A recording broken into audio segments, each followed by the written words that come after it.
Busy mornings లో easy and tasty lunch box recipe కావాలా? అయితే ఇది మీకోసమే. సింపుల్ వేలో టమోటా పులావ్ చూపించబోతున్నాను. టేస్ట్ అయితే అద్దరిపోయింది. ఒక్కసారి ఇలా ట్రై చేసి చూడండి.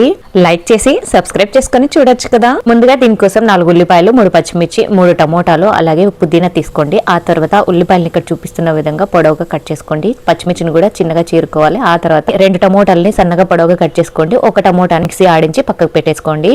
ఆ తర్వాత కుక్కర్ పెట్టుకుని అందులో 1 టేబుల్ స్పూన్ ఆయిల్ యాడ్ చేసుకుని ఆయిల్ వేడిన తర్వాత అందులో గరం మసాలా యాడ్ చేసుకుని ఫ్రై చేసుకోవాలి. ఆ తర్వాత ఉల్లిపాయలు, కరివేపాకు, 1 టేబుల్ స్పూన్ సాల్ట్ యాడ్ చేసేసి లైట్ గోల్డెన్ బ్రౌన్ కలర్ వచ్చేంత వరకు వేయించుకోవాలి. ఆ తర్వాత ఇందులో పుదీనా, పచ్చిమిర్చి, టమోటాలు, అల్లం వెల్లుల్లి పేస్ట్, టమోటా ప్యూరీని యాడ్ చేసుకుని టమోటాలు మెత్తగా మగ్గేంత వరకు మగ్గించుకోవాలి. ఆ తర్వాత ఇందులో 1/2 టేబుల్ స్పూన్ పసుపు, 1/2 టేబుల్ స్పూన్ కారం పొడి, 1 టేబుల్ స్పూన్ ధనియాల పొడి, 1 table spoon garam masala add చేసుకుని వేయించుకోవాలి. ఆ తర్వాత ఇందులో 1.5 గ్లాస్ రైస్ కి 2.5 గ్లాసుల వాటర్ ని యాడ్ చేసుకుని చివరిగా కొత్తిమీర యాడ్ చేసుకుని ఒకసారి కలిపెట్టుకుని 3 విజిల్స్ వచ్చేంత వరకు ఉడికించుకోవాలి.